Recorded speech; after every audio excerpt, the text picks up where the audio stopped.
Selina has a very curious mind. She wants to learn, she's hungry for knowledge, she enjoys her classes, and she doesn't ever really look at any of her assignments as drudgery. She understands that when she gets homework in school, that she's doing it for a purpose.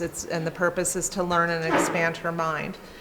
And she's one of those kids that's really, really involved in her school and in her community. She's engaged in a number of different clubs. She plays mariachi. She is on the soccer team, the girls' soccer team. So in addition to clubs, sports, very involved with her family, she's just 100% involved in her life. She doesn't sit back and let life pass her by.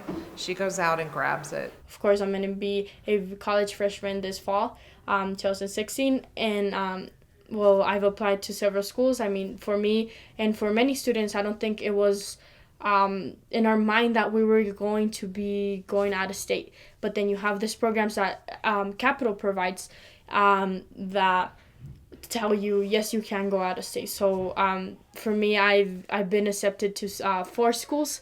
I wanted to be an immigration lawyer before anything, and that was my dream. And I would always tell my sister, I'm like, I'm going to be an immigration lawyer, and I'm going to do it for you because I want you to study. So I have 3 sisters, and my sister Diana, I mean, she's been kind of my motivation. She was the only one that was born in Mexico. She was pretty young. But she did get that experience of actually having to cross the border with my parents to get una mejor vida, a better life. Being an illegal immigrant here in the United States was very hard for her because college wasn't a thing that you would really look at. When she was younger, at least before the DACA even was processed and made into something, it was always me being able to walk normally between her having to hide in the shadows. I know that when I was smaller, we had those conversations of, oh, creo que la migra está en Santa Fe, no vayas a salir tanto porque tal vez te puedan agarrar. And a lot of people will think because you come from Mexico or from Guatemala, El Salvador, or from Latin American places, you're already a criminal. And that's not true. I think this is how people demonstrate how little they know about what we struggle from, what our parents went through.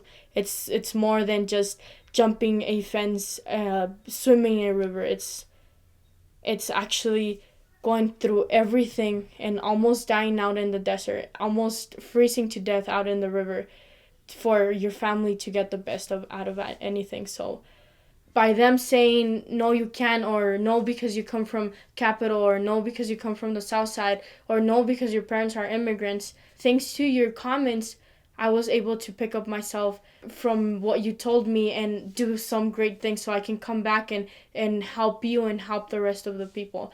They want us to have that education because the key for success and the key for people to not take advantage for you is always knowledge. Knowledge is power.